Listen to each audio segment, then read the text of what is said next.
आजकल खेलों के मैदानों से बहुत अच्छी खबरें आ रही हैं। शाहीन एशिया के चैंपियन बने, फिर उसके बाद कौमी क्रिकेट टीम मुसलसल जीत रही है। अल्हम्दुलिल्लाह, माशाल्लाह, नज़र ना लगे बस हमारी पाकिस्तानी कौमी क्रिकेट टीम को।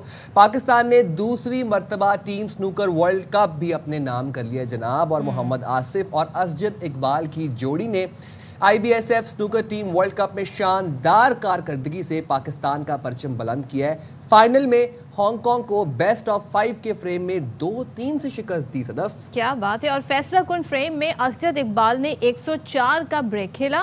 क्यूज मोहम्मद आसिफ को 3 मरतबा वर्ल्ड स्नूकर चैंपियन होने का एजाज़ भी हासिल है। तो अब सब कुछ हम बता देंगे, तो फिर आपको मजीद कैसे पता चलेगा। आज हमारे साथ स्टूडियोज में चैंपियंस मौजूद हैं जिन्हें हमने इनवाइट किया सुबह सवेरे, and we are very grateful कि वो यहाँ पर टाइम निकाल कर आए। तो चैंपियन मोहम्मद आसिफ और असजद इकबाल हमारे साथ हैं। Thank you so much Asif and Asjad, बहुत शुक्रिया आप दोनों का, एंड कॉन्ग्रेचुलेशन। तो ज़रा हमें बताइएगा जी, दोनों टीम ज़बरदस्त तरीके से वर्ल्ड चैंपियन बनने पर मुबारक हो। आखिरी फ्रेम में फैसला हुआ। जी बिल्कुल, आखिरी फ्रेम में फैसला हुआ। एक टाइम ऐसा था कि जब हम 2-1 डाउन थे और काफ़ी क्रूशल सिचुएशन थी हमारे लिए, और उसमें अल्हम्दुलिल्लाह उससे पहले मैंने वो सेंचुरी ब्रेक किया, और बड़ा क्रूशल टाइम पे वो ब्रेक था क्योंकि मैं 35 या 36 पॉइंट डाउन था। तो वहाँ से मुझे एक प्लांट यानी कि एक बॉल को दूसरे बॉल के साथ कांटेक्ट करके उसको पॉट करना है और फिर वहाँ से ब्रेक बनाना है। तो मुझे मौका मिला, तो अल्हम्दुलिल्लाह काफ़ी अच्छा कमबैक किया मैंने, और वो फ्रेम मैंने अपने नाम किया, जिसकी वजह से फाइनल फ्रेम में मौका मिला असजद को। और असजद ने माशाल्लाह बहुत अच्छा वो फाइनल फ्रेम खेला और उसमें 104 का ब्रेक भी खेला। तो असजद, फाइनल तक पहुंचने के लिए कितने मुल्कों को शिकस्त दी आपने? जी हमने जो हमारा जो टफ मुकाबला था ना, वो इंडिया के साथ था, क्योंकि अच्छा। सेमीफाइनल में जो इंडिया हमारा वैसे भी हरीफ है, और वो तीनों ही बहुत अच्छे प्लेयर थे, क्योंकि 21-22 दफ़ा दीगर मुख्तलिफ टूर्नामेंट में बिलियर्ड, स्नूकर, IBSF में सबसे बड़ा जो नाम था उनका इंडिया का पंकज अडवाणी, उसको शिकस्त देना बड़ा मुश्किल था। तो आसिफ भाई ने उसको फ्रेम भी मारा, तो माशाल्लाह हमारा हाल जो है ना ओवरऑल ही बुलंद था, क्योंकि हम परफॉर्म करते आ रहे हैं। डिफेंडिंग चैम्पियन भी थे, वर्ल्ड चैम्पियन, क्योंकि आसिफ भाई पिछली दफ़ा भी चैम्पियन बने थे। तो हम इजी होके खेल रहे थे। तो अल्हम्दुलिल्लाह 2 दफ़ा ही इंडिया हमारे सामने आया है और 2 दफ़ा ही हराया। इस पर डबल मुबारकबाद आपको। इस पर डबल मुबारकबाद। एक चीज़ बताइएगा, वैसे तो हमारी क्रिकेट में हम देखते हैं हाथ हैंडशेक नहीं करते हैं, तो यहाँ भी कोई ऐसा मामला तो नहीं हुआ, कोई गर्मा गर्मी तो नहीं हुई? नहीं, बिल्कुल ऐसा नहीं है। देखिए, मैं समझता हूँ कि खेल को खेल रहना चाहिए, उसको मैदान जंग नहीं बनाना चाहिए। वहाँ पे हमारे साथ बड़े अच्छे रिलेशन हैं उनके साथ, और हमेशा मैचेस में जब भी उतरते हैं तो जाहिर सी बात है वो एक मुकाबला होता है, और उसमें इंडिया पाकिस्तान से भी अगर कोई ऊपर की चीज़ है तो वो होता है। लेकिन उसके बाद जैसे ही वो मैच ख़त्म होता है तो हम एक दूसरे को प्रॉपर अप्रिशिएट करते हैं। जो अच्छा खेलता है उसको अप्रिशिएट करते हैं, जीतने पे वो हमें मुबारकबाद देते हैं, हम उनको देते हैं।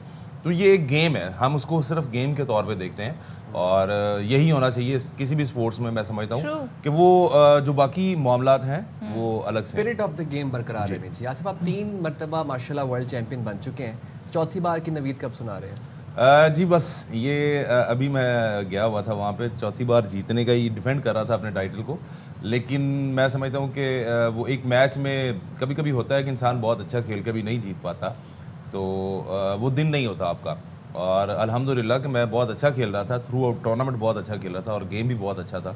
लेकिन कभी कभी बॉल फेवर जो है वो नहीं हो रहा होता। आप 60 पॉइंट की लीड पे होते हैं, लेकिन ऐसा फ्रेम हार जाता है कि जो आप नहीं एक्सपेक्ट कर रहे होते हैं कि उस टाइम पे वो फ्रेम जाएगा, और कभी कभी सिचुएशन उल्ट हो जाती है। तो बड़ा अच्छा मुकाबला हुआ, और मैं क्वार्टर फाइनल जो है वो 4-3 डाउन हो गया, और अगर वो मैं क्वार्टर फाइनल जीतता तो ये टाइटल भी अपने नाम कर सकता था। इंशाल्लाह आगे खेलेंगे तो कोशिश करेंगे कि दोबारा से ये टाइटल अपने हमारे स्नूकर जो है ना, बहुत बचपन से बड़ा जिक्र होता है इसका, लेकिन जब हम गेम देखते हैं बड़ा क्वाइट, खामोश game, time taking, required lots of patience हमें लगता है।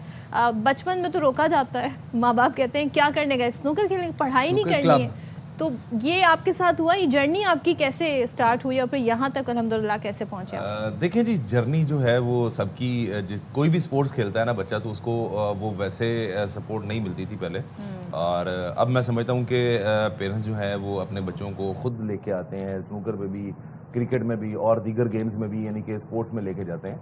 तो ये अब काफ़ी अच्छी हेल्पफुल यानी कि बच्चों के लिए वो चीज़ हो गई है।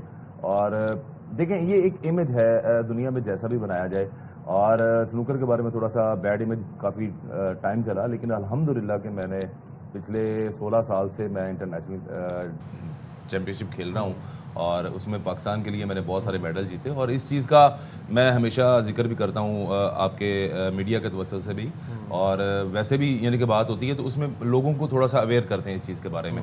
तो अल्हम्दुलिल्लाह कि ये बहुत अच्छा, अब पहले से बहुत अच्छा हो गया है। अब तो पेरेंट्स जो है वो ख़ुद अपने बच्चों को लेके आते हैं, कोचिंग भी दिलवाते हैं, वहाँ पे उनके साथ आके वहाँ बैठते हैं और उस माहौल को एंजॉय भी करते हैं। ये बड़ा पॉजिटिव गेम है, और इसको अगर पॉजिटिव लिया जाए तो मैं समझता हूँ कि ये बेस्ट गेम है। अजद, आपसे भी सेम क्वेश्चन। बड़ा टेक्निकल, बड़ा प्रिसाइज गेम है, और आप उसके अंदर आप लोगों की वो फार्मूलाज भी होते हैं, अभी आप प्लांट कह रहे थे, मतलब टेक्निक्स होती हैं इसके अंदर बाकायदा। तो आज भी 13-14 साल के 9th क्लास के मैट्रिक के बच्चे अगर स्नूकर क्लब में अम्मा अब्बा देख लें तो अब्बा वहीं पर जाकर चित्रौल कर देते हैं स्नूकर क्लब के अंदर। हम देखते हैं अक्सर वीडियोस भी वायरल हो रही होती है सोशल मीडिया के ऊपर। क्यों स्नूकर एक टैबू है हमारे माशरे के अंदर? जी, इसको इस तरह से लिया जाता है क्योंकि जो हमारे पेरेंट्स हैं वो अपनी एज में देख चुके हैं। उस टाइम इतनी अच्छी स्नूकर नहीं थी, हर रोड पे पड़ी होती थी। तो अब तो लाखों करोड़ों रुपए के क्लब बनते हैं, तो जिसमें एयर कंडीशनर है, मतलब कारपेट अच्छा है, मतलब फुल VIP जोन बना होता है। तो उसमें बॉल जो है, टेबल इतने महंगे हैं तो मतलब बंदा अफोर्ड नहीं कर पाता। तो हमारा जो गेम है ये सबसे मुश्किल तरीन भी गेम है और महंगा भी गेम है। पाकिस्तान में मतलब इसको नीचे वाले लोग जो हैं वो खेल नहीं पाते, एक्सेसिबल नहीं है जी। तो इससे हम भी क्लबों के जो मालिकान हैं उनकी सपोर्ट की वजह से हम लोग यहाँ पे आके खेल रहे हैं, पाकिस्तान को रिप्रेजेंट कर रहे हैं और पाकिस्तान का नाम पूरी दुनिया में रोशन कर रहे हैं। क्या बात है। अच्छा, मैं ये जानना चाहूँगी क्योंकि मास्टर्स तक इसकी एक्सेस हो, बचपन में तो जो खेला जैसे उन्होंने बताया, अब ये ज़रा काफ़ी महंगा भी शौक बन गया है। क्या मैसेज देना चाहेंगे जो इस तरफ आना चाहते हैं? कितना स्कोप है? क्योंकि हमारी आधी जो यूथ है वो तो जाना चाहती है क्रिकेट में, अगर फुटबॉल है नहीं, वरना तो पूरी यूथ जो है वो फुटबॉल में जाना चाहती है। तो क्या करें कि वो डिफरेंट गेम्स की तरफ आएँ, स्पेशली स्नूकर की तरफ भी आएँ? स्कोप कितना है? देखें, स्कोप तो हर जगह पे है, और मैं समझता हूँ ये एक बेहतरीन एक्टिविटी होती है किसी भी स्पोर्ट्स में बच्चे को स्पोर्ट्स की तरफ लेके आना। और इसमें जहाँ तक मैं अपनी बात करूँ तो मुझे लगता है ऐसा है कि ये गवर्नमेंट का काम है कि उनको वो सारी सहूलतें मुयसर करनी चाहिए जो बच्चों को ज़रूरत है जिस चीज़ की। हमारे पास एकेडमी नहीं है, सबसे बड़ी चीज़। अब पाकिस्तान में हमने माशाल्लाह इतने मेडल जीते और उसके बावजूद भी हमें आज तक एकेडमी नहीं बना के दी गई।